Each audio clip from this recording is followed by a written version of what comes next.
Good morning, students. Welcome back. Today we are going to continue with the sixth part or the sixth session of coding with Blue Java. Exit control loop.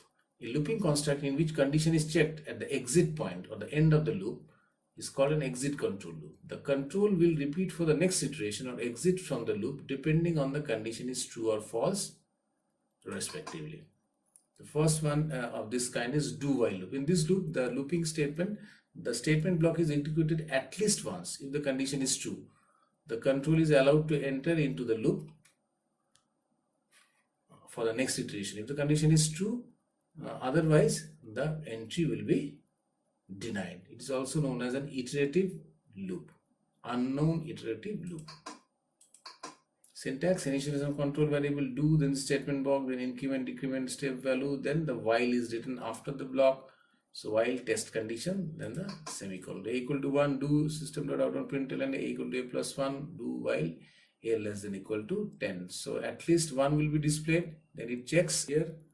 At least the loop will be executed, the 1 will be printed, then a equal to a plus 1 becomes 2 and it goes on printing up to 10. When it becomes 11, the control is checked here, the control goes out of the loop. Break statement. This statement is used to terminate a loop prematurely without its completion. It takes the control of the program outside a loop if a certain condition is true. Sometimes it is required without completing the all the iterations of the loop to terminate it prematurely, forcefully.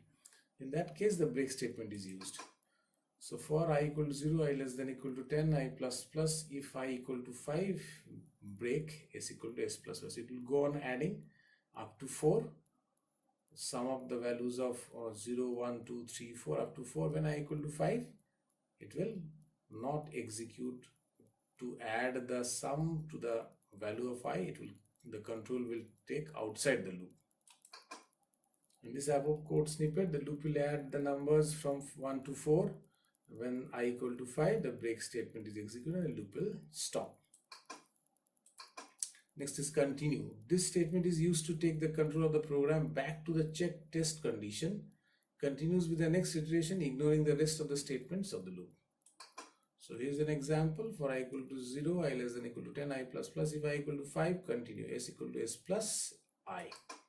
So in this code snippet, the loop will add the numbers from 1 to 10 except when I equal to 5. The continue statement is executed and loop will be continued to the next iteration, ignoring the last statement of the loop. So whenever is I is equal to 5 in this situation, the control will move from here to the beginning of the loop for the next iteration. So it will sum up all the numbers from 1 to 10 except 5. So let's now see the sample programs on loops. First one, program to find the factorial of a number.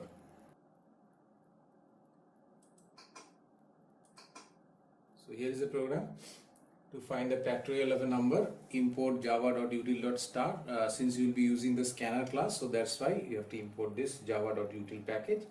Then public class factorial, name of the class is factorial. Then public static void main, this is main function, int num and I. So these two are declared as the numeric integer variables. Then long factorial, since it can be of 10 or 12 digits, factorial of number, so it's declared as long.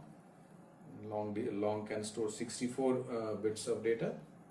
Then scanner sc is equal to new scanner system.in. Sc is that object which is created by the scanner class here, and then system.out enter a number, it give a message, and whatever you give, it will be stored in the num variable. sc.next int is the function from that java.util package. Now for I equal to 1, then I less than equal to num plus I. So you have to count from the 1 up to the number. So actually factorial is multiplicate product of all the numbers starting from 1 up to the number. So fact equal to fact into I. So it's in the shortcut. You can in place of writing fact equal to fact into I, we are writing fact star equal to I. That means fact is equal to fact into I. So this shorthand operator. System.out.println factorial of a num is plus num plus is equal to fact. So let's now compile it. So here is a program.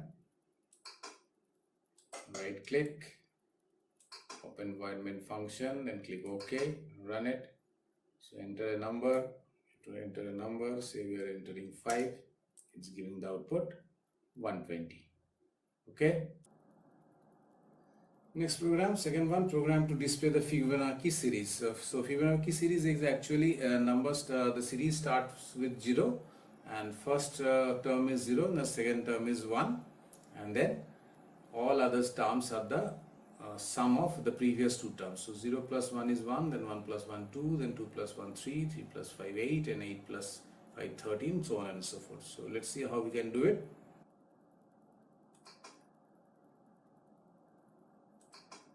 So here's the program to display the Fibonacci series. Import java.util.star. Again we are using it since you will be using the scanner class. So here is the class name, then the main function, the 90n I, term 1 equal to 0, term 2 equal to 1, then sum.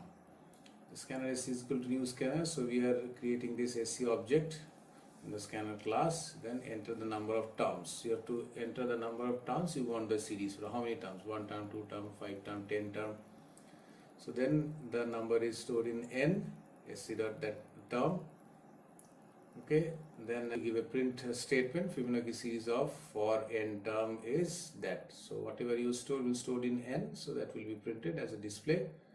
Now for I equal to 1, I less than equal to n, I plus plus, system dot done print term 1, t1 is a term 1, then sum equal to term 1 plus term 2, then we are storing term 2 in term 1, then term 2 is equal to sum. In this way, for loop ends, and the method main ends, and then the class ends. So let's compile it.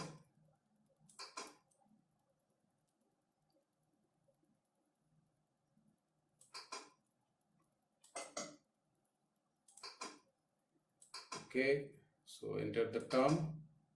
Suppose we enter 10, so it will display up to 10 terms. So if you make a series for 10 terms equal to 0 1 1 2 3 5 8 13 21 and 34. So the third program for loop is program to print the Floyd's triangle. Floyd triangles looks like this. The first digit 1, then 2 3, all the natural numbers like this. First line only 1, second line 2 and 3, third line 4 5 and 6, and next lines then 4 digits 7 8 9 10. So according to the number of terms we use, the Floyd triangles can be of any size. So here is the program for Floyd's triangle. Public class Floyd triangle is a class name, then the main function, then int rows is equal to 4. So you have made rows equal to 4. You can give any number of rows, or you can input the number of rows from the user also using scanner class. And now we have started as 1. So it's starting to start printing from 1 for I equal to 1, I less than equal to rows, and then I plus plus. This is the outer loop. The inner loop for int j equal to 1, j less than equal to I, and j plus plus. So j will be going according to the number of i's. So if there is loop is first line, it will print j one time. If row is number 2, it will print j second time, so on and so forth. Now let's see the output of the program Floyd triangle. Let's compile it first. Compile, and here we run it. Right click on it, select the method void main, click on OK. So here is the output. So students, that's all for today. Hope you have understood. Practice in your computer device. Until the next class, until the next video, it's goodbye and happy learning.